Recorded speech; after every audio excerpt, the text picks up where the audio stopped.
গাছপ্রেমী বন্ধুরা, আমার এই গোলাপটাকে লক্ষ্য করুন, দেখতে পাচ্ছেন?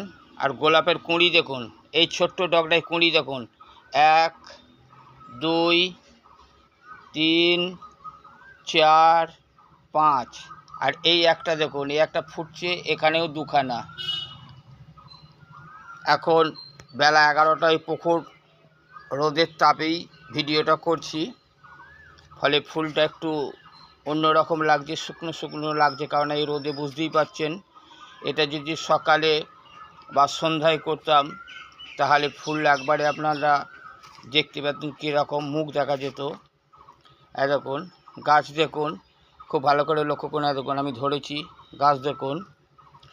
যদি আপনারা এইভাবে ফুলের বাড়িতে গোলাপ লাগিয়ে এই ধরনের ফুল পেতে চান, তাহলে ফুলের কিভাবে পরিচর্যা করবেন, গাছের কিভাবে পরিচর্যা করবেন, কি কি সার দেবেন বা কী কীটনাশক দেবেন, আপনারা যদি জানতে চান মন্তব্য করবেন।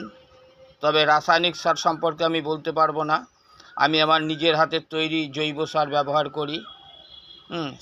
তারও ভিডিও আমি আপনাদের পোস্ট করেছি, আপনারা দেখেছেন। যাই হোক, আজ এই পর্যন্ত। সবাই ভালো থাকবেন এই কামনা করি।